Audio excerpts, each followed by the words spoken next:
Very special shout out to Anime Lover 3919, also known as 19 Decline on Wattpad. I'll leave a link to their stuff in the description below, as well as a pinned comment. Hello, Dragoons! My name is Alex, and welcome back to me remaking Ash Ketchum's Pokemon teams. Now, this has been a long time coming for me. In case you couldn't tell, we are remaking Ash's Unova team. And quite frankly, I've been looking forward to this one for quite a while because this team was fucking trash.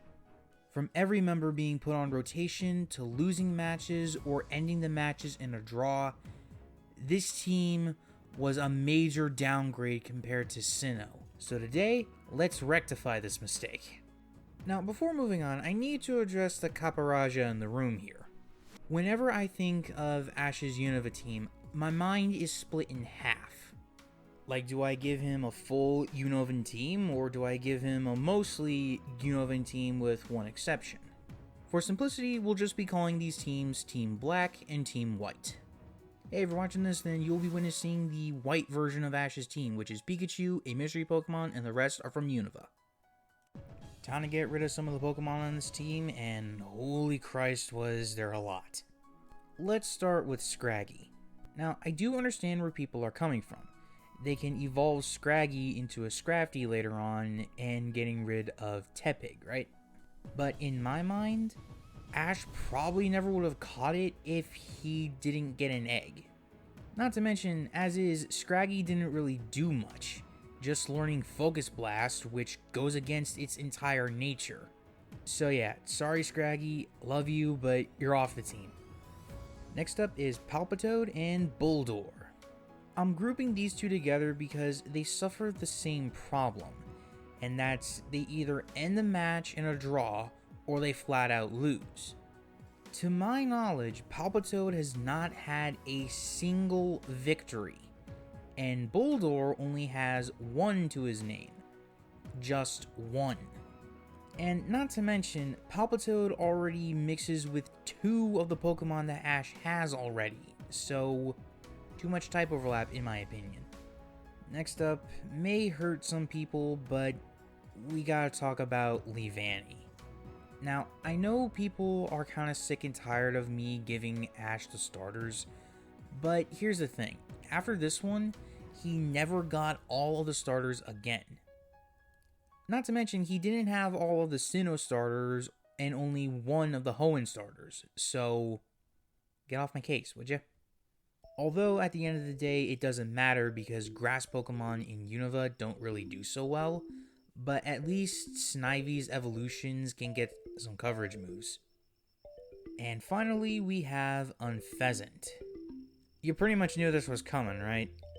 Unpheasant is one of the worst regional birds in the history of Pokemon. It's not very strong, its moveset is pitiful, and it just looks plain freaking ugly, especially the female version.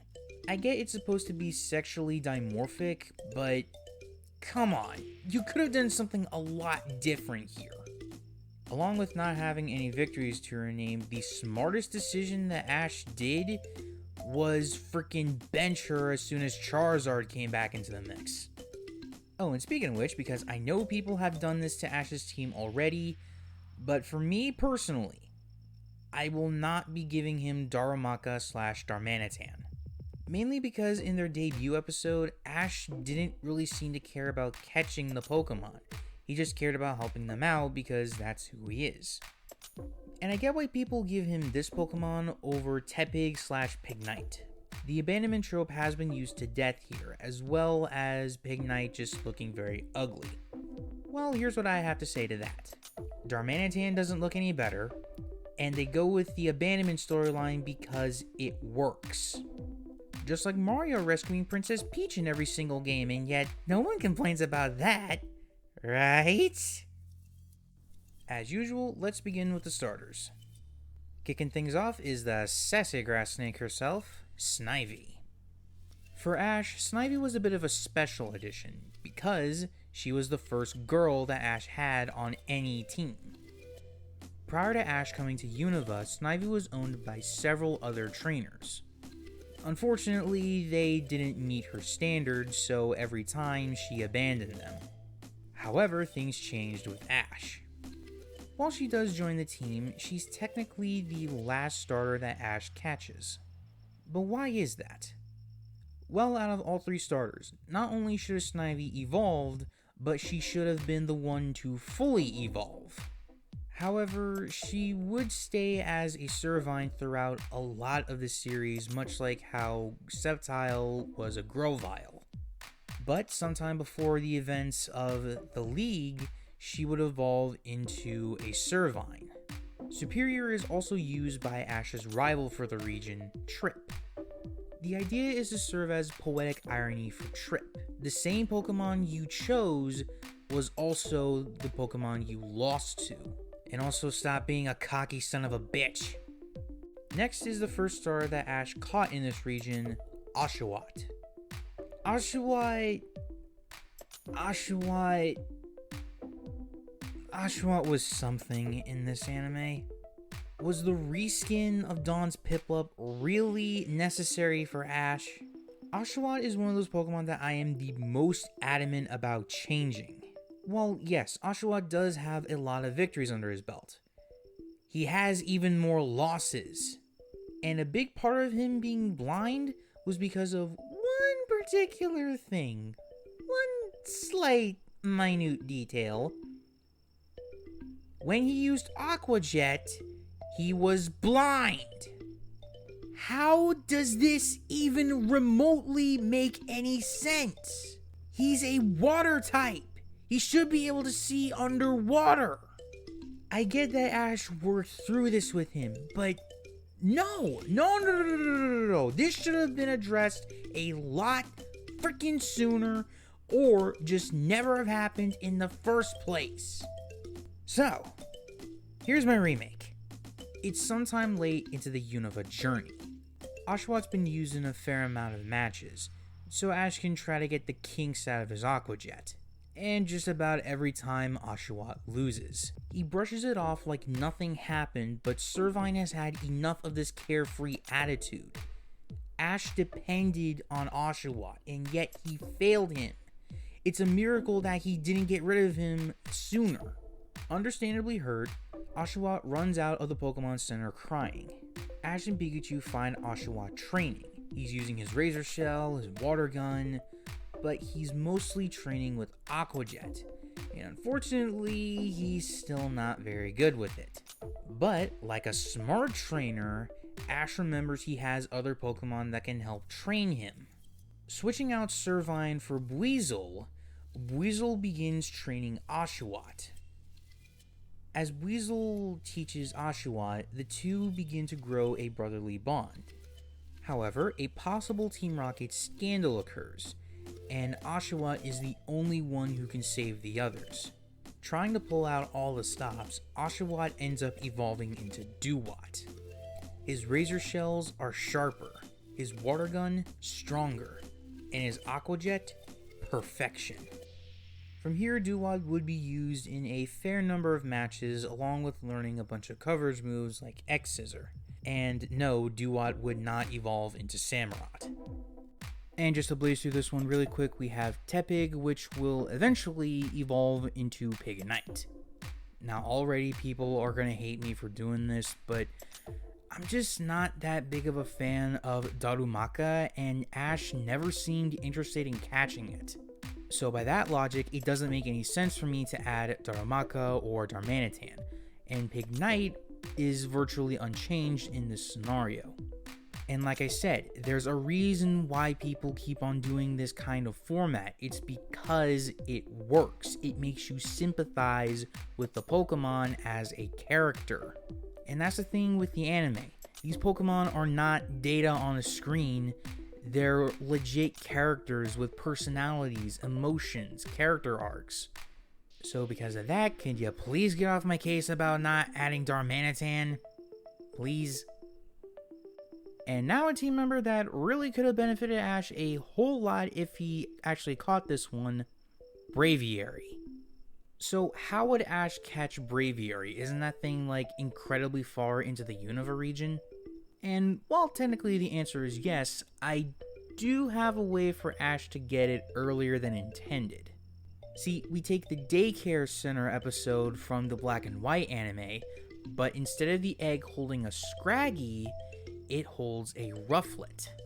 Rufflet would start off as a feisty bird looking for a fight with just about anyone, and eventually he does see Ash as a good trainer and a very good friend. For his size, Rufflet is a pretty powerful bird Pokemon with a wing attack, pluck, moves like that. Now, much like Unpheasant, Rufflet would evolve during the gym battle with Skyla. And much like Staraptor from Sinnoh, Braviary would be an unmatched competitor on the land or sky, due to moves like Close Combat and Brave Bird. And yes, he does help the other birds at Oak's lab protect Pidgeot's flock when Ash comes back from Unova, but he even teaches the birds a few new tricks. If you made it this far in the Team White video, then we're at the final team member. So, remember my Sinnoh video for Ash's team? Well, I wasn't going to try to hide this, but technically Gible would be the second Pokemon that Ash has for this region. The whole idea is that Gible would sneak on board the plane that Ash was going to Unova. Ash would get a friendly surprise from him, and Oak says, well, he's not really harming anything, so I guess it's okay for him to stay. And from there, Ash's adventure is off to a bit of a better start because he not only has a pseudo-legendary Pokemon line on his team now, but he'd also have 3 Pokemon when he catches Oshawott.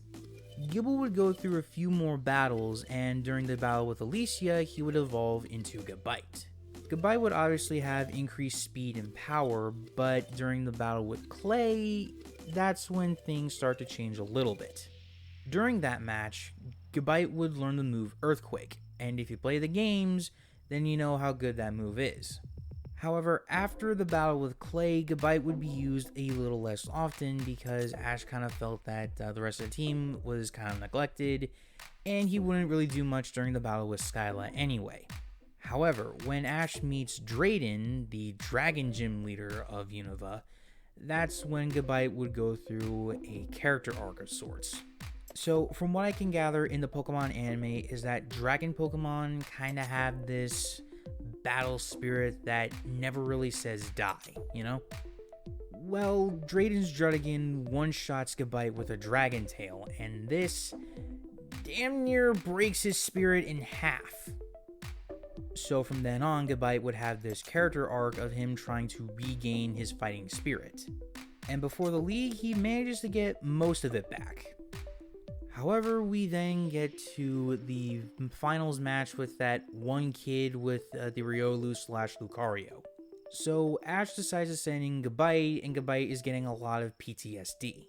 He manages to tank 2 Dragon Rushes, and at the third, he catches it with Dragon Claw.